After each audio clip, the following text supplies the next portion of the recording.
twibeshye ni abantu benshi pe bafitiye Ishyari Kagarara ariko uko muri mufitiye ntacyo muzamutwara. Inama nababwira mushyire baro hasi kuko twisi wowe wenyine ni abantu benshi maze kubona bafitiye Ishyari Kagarara ariko ni ukuri muri kwikwaza ubusa pe.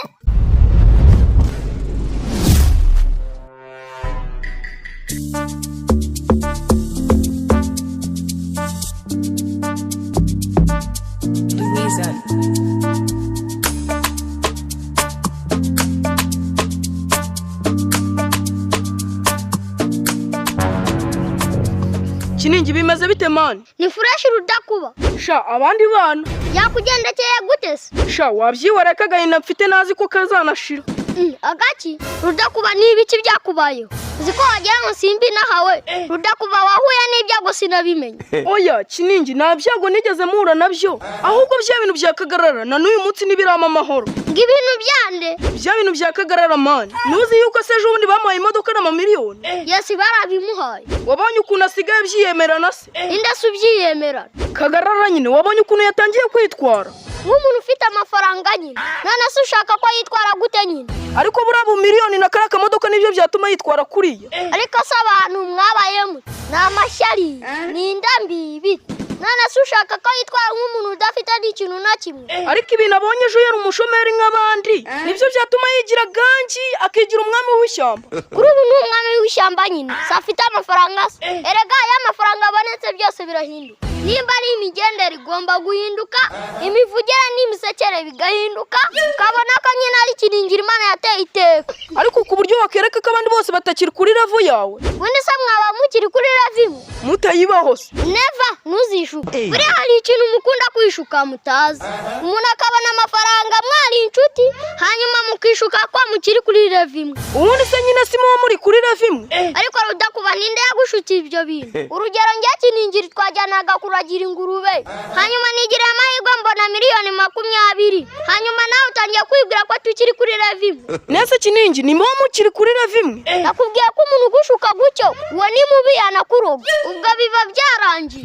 Ubwo mba nagiye kuri level y'abakire nyine bamwe twajyanaga kuragira wapi yo bobo ariko urasetsa pe.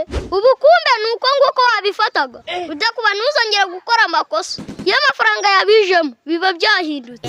Mu gihe nta kintu mfite mvugana nyine n'abatagifite ariko mu gihe nagize amahirwe nakagira ikintu mfata iki level angaha niho mba ndi kubariza. Ariko Kiningi urashaka kuzigira nka Kagarara? Ariko Kagarara yagize iki? Ari kwirata. Ariko Kiningi yagize kwitwara nabi ari kumwe n'ura munyamerika ageze no muri bagenzi be yigira idadi bitewe nuko yabonye amafaranga. Erega rudakuba nta munozi nimba hari abantu bari kumugwanya hari n'abari kumushima kandi nzi neza abantu benshi bari kumugwanya ni amashyari kandi koko ni n'ukuri kuko nta kuntu waba ufite imodoka nk'iri ukongeraho n'ibifaranga umbwira abantu barakwishimira 20% nibo bagushima banagufitiye urukundo ariko 80% niyo bagushima baba bari kukubeshya abenshi imitima yanyu ibiri gushya. Ubundi se ninde wamushima? Ariko batamushima Kagarara hari umuntu yagiriye nabi hari uwo yatutse mwagiye mureka kugira ishyari abantu ko nta nk'ibyiza biri imbere ahubwo Kagarara yicunge ndabona mwamutangiye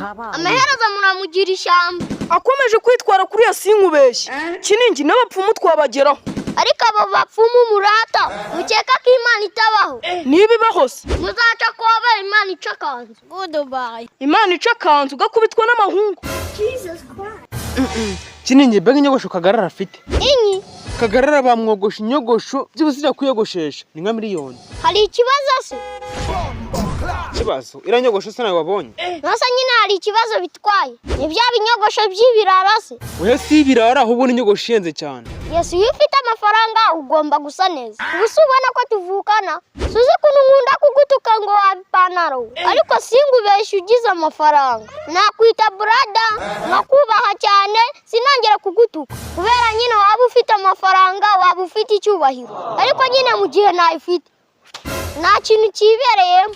Ubu nubona ari nk'ahantu habaye ikirori hemerewe kujyamo abantu barebare gusa ukaza uri umukene muremure na Kagarara kazaresha kuri bakabona haparitse umuduga hariya twisingubeke ntango waba ukinjiye kandi naba ndi muremure ubwo burebure uzabujya uri muremure uzahanura imvura se ariko nyine Kinigi Kagarara namugiriye ishyari sha nta mutekano mfite kabisa ariko simbwa n'amashyari ibi bintu bitegwa ni aho gukora umuragira ishyari abandi ariko Kinigi uzi ko umuntu yari umukene ukajya kumanga afite imodoka n'ibifaranga byinshi none se si ibyiwe niba ari ibyiwe mumureka nyine aryoshye niba amafaranga yiwe yaramuvunye kubera iki mufite ishyari reba inyogosho nk'iya debeni reba iriya modoka Kia Sorento n'amahoteli yose ari gutemberamo ikikubwira nyine umuntu uryoshye kandi rega ishyari ni ubukene ubu ngubu hari abantu benshi muri kumva mwaroga Kagarara kandi wareba ugasanga hari impamvu zidafatika kwifuza kuroga umuntu ngo ni uko yateye imbere cyangwa se ukarara udasinziriye